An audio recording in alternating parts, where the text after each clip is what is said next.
शेतकऱ्यांसाठी आजच्या अतिशय महत्त्वाच्या ठळक बातम्या व शेतकऱ्यांसाठी अत्यंत आनंदाची बातमी आलेली आहे। आता शेतकऱ्यांच्या खात्यावर सरसकट पैसे जमा होणार आहेत।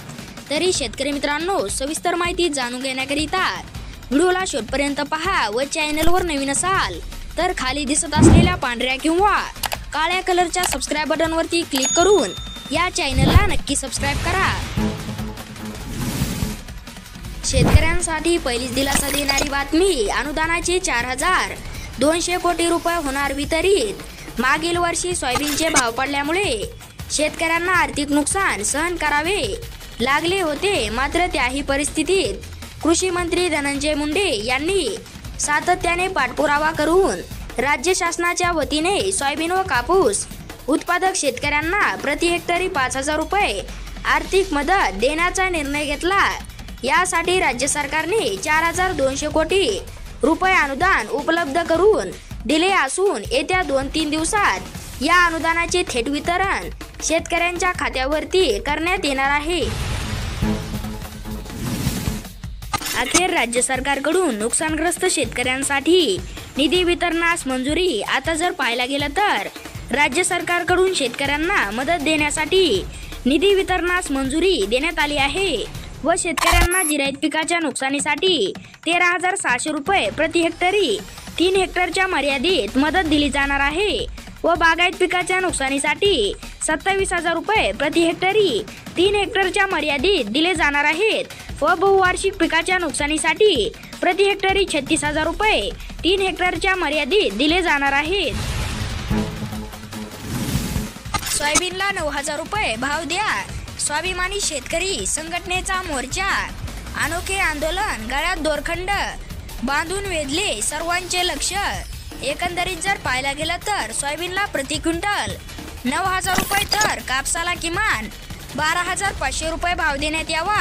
यासह अन्य मागण्यांसाठी स्वाभिमानी शेतकरी संघटना व निराधार संघर्ष समितीच्या वतीने जिल्हाधिकारी कार्यालयावर मोर्चा काढण्यात आला।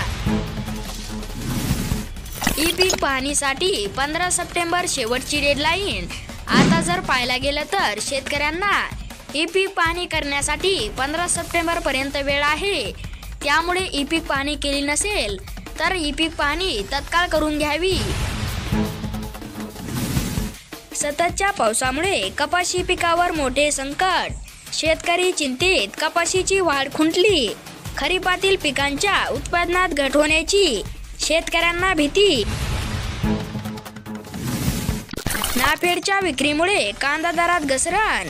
NCCFने खरेदी केलेल्या कांद्याची 35 रुपये किलो दराने विक्री।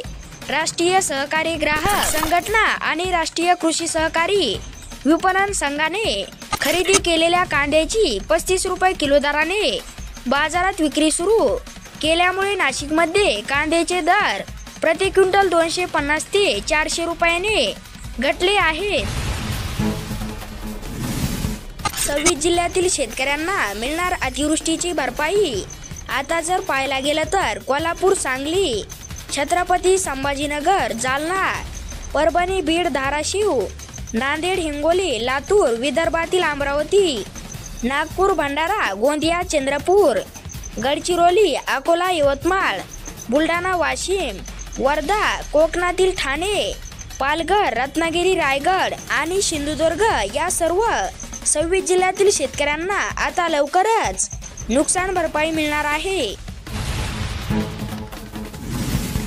15 दिवसात शेतकऱ्यांना पीक विमा द्या, कृषी मंत्री धनंजय मुंडेंच्या पीक विमा कंपनीस कडक सूचना। बीड जिल्ह्यातील नुकसानीचा घेतला कृषी मंत्री धनंजय मुंडे यांनी आढावा।